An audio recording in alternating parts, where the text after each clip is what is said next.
So warning signs, I'm not gonna ask about that. Who think that suicide is attention seeking? You think suicide is attention seeking? It can be. Can be Because attention seeking. they don't have the logical reasoning in their brain Right, to figure out, okay, I may be doing this to seek attention, but what's the end result? right, I'm not here anymore. They don't carry that forward. right, right. So it could be attention and it could be cry for help. He doesn't have any better ways of asking for help, right? Are there warning signs for suicide? Can you see something that triggers? Sometimes. Sometimes. Good. That's good. If determined, some people say if they are determined on doing suicide, no one can stop them really from completing that. So is that true, or what do you think? No. It's not true. Somebody say it's true? I do. Okay. It can be true. If they are determined. Well, so I think actually there is no right or wrong answer. Just gonna be frank. I'm just putting this here to kind of like, I'd rather discuss it and address it, and maybe hopefully in the future, but this is what most of the studies are showing. There are 8 out of 10 people who actually kill themselves. They have given some signs before doing that. So there are some signs. Sometimes it is very subtle and very light and very mild, but there are signs. And retrospective, a lot of the people would come back and say, oh, you know, he said this, or he did that, or I should have. And it gets into a big guilt cycle for them. But most of the time, studies showing 8 out of 10 completed suicide. So this is forensic studies that went. Trying to get attention, more than 70% of the people who actually do that, they actually ended up completing the suicide. Although it started with attention, because sometimes they don't know how to ask for help or who can help. And especially if the family dynamics and all that are not geared into the depression and mental health and all that, but it ended up to be completed. So why this is important, don't take any attempt lightly. So that's the bottom line. And everybody knows that now. I mean, like professionals, hopefully they know that. And then insurance even know that. So regardless, he did like even 20 times. They used to call it parasuicide. It's not really suicide. It's kind of like, it's chronic, but you got to take it serious. If you said, I'm going to do this, no joking around. And then, are they determined? They are determined, but the problem is they are not determined to kill themselves. They want to finish sometimes the pain of the depression, the agony of the conflict and all these things. So suicide is kind of like, it's kind of like the easy way out. It's kind of like the quitting, I'm just going to turn off the light and everything is going to be. But that's not what they want. They want actually resolution for the pain or the depression. But when you are deep down in the pit, there is no way for you to actually know there is a way out.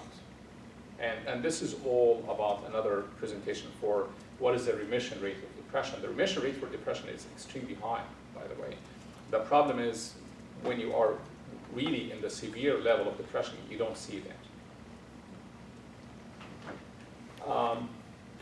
So this is just some facts. We talked about the myth. So they take about 5,000 lives every year, of teens suicide. The 15 to 24, this is like the age above, and that's why I'm saying it's much higher increase.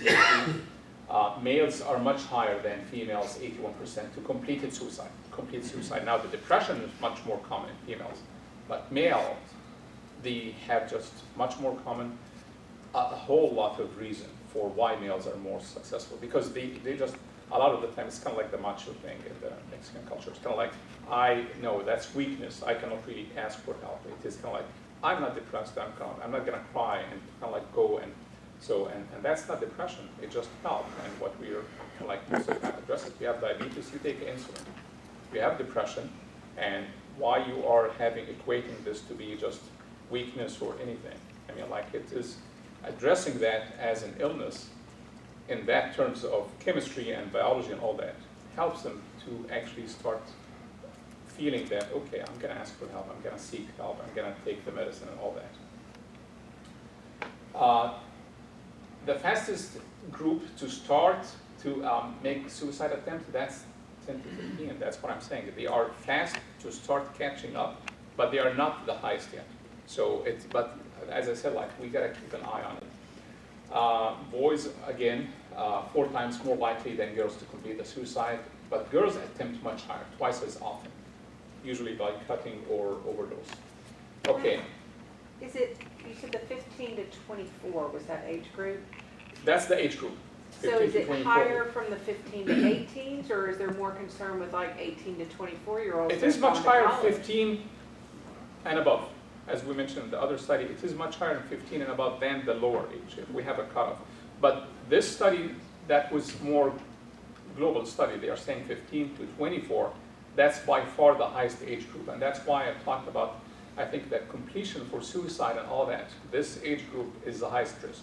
But our courts can only address up to age 18. Right. Okay, Right, so right. if we're creating a risk for these college-age kids when parents are going through divorce or having issues, is it the 18 to 24s, are they at higher risk than the 15 to 18? Well, the 18 to 24 is very high risk as well. Okay. Yeah, it is very high risk because, again, this is a matter of like a lot of energy, a lot of anger can be involved. This is the age of like strong dynamic drive that I have to be working, I have to do this, and then at the same time you put a block in front of them with all this energy. I mean, like, there's no way out. You get a breakup and then firing from job or problem with his family and all that, and then that's the perfect storm. You don't need much. Now, the older you get, and that's what I'm saying, the older you get, you start to have some kind of abstract vision of things, of life, or, I mean, like, I don't want to say wisdom, but in a way, you start seeing, like, bad days, good days. You have more acceptance of, like, this. You have more acceptance of, like, taking medicine and all that, and not caring about judgment, not caring. So it's part of, like, development, I think. Coping mechanism. Coping mechanism, yeah, shielding yourself and all that. So on that 200% increase, what time period is that over? Which one? The second bullet point, that there's a 200% increase? Yeah, 200% increase, that's, I think that study was like in 2014 or something. I have to get back into that. I have the resources at the end. So that's just in the last few years? Yes, yes, so that's recent.